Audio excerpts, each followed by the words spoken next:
మాజీ ప్రధాని డాక్టర్ మన్మోహన్ సింగ్ గారు నిన్న పరమపదించడం భారతదేశ ప్రజానికానికి తీరని లోటు. ఈ భారతదేశ ప్రజలందరిలో కూడా చెరగని ముద్ర వేసుకున్న మహోన్నత వ్యక్తి, ఆర్థికవేత్త, ఆర్థిక సంఘ సంస్కర్త, ప్రపంచ దేశాలు తన వైపు చూసే రీతిలో ఆర్థిక సంస్కరణలు తీసుకొచ్చిన మహోన్నత వ్యక్తి డాక్టర్ మన్మోహన్ సింగ్ గారు.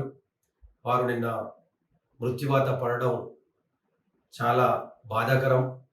వారిని చూసి నేర్చుకోవాల్సింది చాలా ఉంది. ఎందుకంటే అత్యున్నతమైన భారతదేశ ప్రధానిగా 2 మార్లు 2004 నుండి 14 వరకు ప్రధానిగా, అంతకుముందు గౌరవ పివి నరసింహారావు గారు ప్రధానమంత్రిగా ఉన్న సమయంలో ఆర్థిక శాఖ మార్చిలుగా ఆ రోజు భారతదేశ ఆర్థిక స్థితిగతులు జీడిపి దిగజారిపోయి క్షీణించిపోయి బంగారాన్ని మొత్తం విదేశాలలో తాకట్టు పెట్టుకొని ఒక దశలో భారతదేశ 100 పైచిలుకు కోట్ల జనాభాతో వివిధ రకాల ప్రాంతాలు ఏరియాలతో ఆర్థిక స్థితిగతులు అధ్వానంగా ఉన్న పరిస్థితులలో భారతదేశం అసలు భవిష్యత్ ఏంది అని ప్రశ్నార్థకమైన పరిస్థితులలో ఆ రోజు పివి నరసింహారావు గారు రాజకీయాలకు అతీతమైన ఆర్థిక సంఘ సంస్కర్తగా గుర్తించి మన్మోహన్ సింగ్ గారిని ఏరికోరి ఆర్థిక శాఖ మార్చులుగా చేసుకొని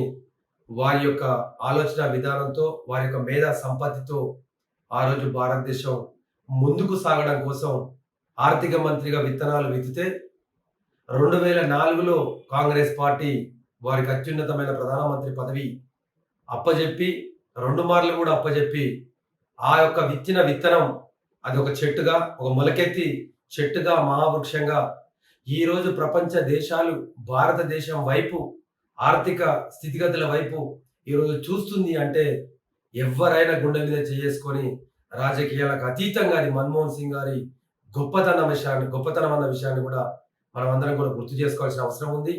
ఇంకొకటి ఏంటంటే వారిలో నేను చూసింది సాదాసీదాగా, అంటే ఒక అత్యున్నతమైన పదవులు నిర్వహించినప్పటికీ, ఎన్నో ఆడంబరాలు అనుభవించే అవకాశాలు ఉన్నప్పటికీ, ఒక నిరాడంబరుడిగా, ఒక సహజ సిద్ధమైన ఒక వ్యక్తిగా తన భార్య ఎక్కడికైనా వెళితే ఒక ప్రధానమంత్రి హోదాలోనో లేక మాజీ ప్రధానిగా ఎక్కడ కూడా అంటే ఆ గాంభీరత్వాన్ని కూడా చూపించకుండా సాదాసీదా వ్యక్తిగా జీవనాన్ని సాగించిన వ్యక్తి మన్మోహన్ సింగ్ గారు. వారిని చూసి నేర్చుకోవాల్సింది ఎంతో ఉంది.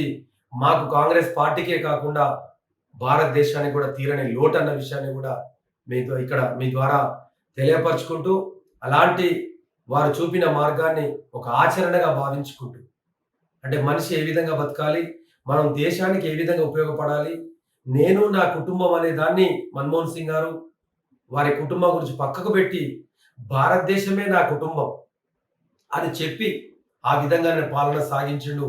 అవకాశం కల్పించిన గౌరవ అప్పటి యూపీఏ చైర్పర్సన్ సోనియా గాంధీ గారి కూడా ఎక్కడ మాట రాకుండా, ఎక్కడ కాంగ్రెస్ పార్టీకి పల్లెత్తు మాట కూడా లేకుండా పాలన సాగించిన, అంటే అన్ని సమన్వయం చేసుకుంటూ అటు పార్టీని ఇటు ప్రజలను భారతదేశాన్ని సమన్వయం చేసుకుంటూ తలెత్తుకునే రీతిలో ప్రపంచ దేశాలు గర్వించే రీతిలో పాలన సాగించిన మహోన్నత వ్యక్తి మన్మోహన్ సింగ్ గారు. వారు మృతి చెందడం నిజంగా కూడా మరొకసారి బాధాకరం, తీరని లోటు. వారు ఎక్కడున్నా కూడా వారి ఆత్మ శాంతించాలని మనస్ఫూర్తిగా కోరుకుంటున్నాను. మరిన్ని వీడియోస్ కోసం ఛానల్ ని సబ్స్క్రైబ్ చేయండి. లేటెస్ట్ అప్డేట్స్ కోసం వాట్సాప్ ఛానల్ ని ఫాలో అవ్వండి. ఆ లింక్ డిస్క్రిప్షన్ లో ఉంది.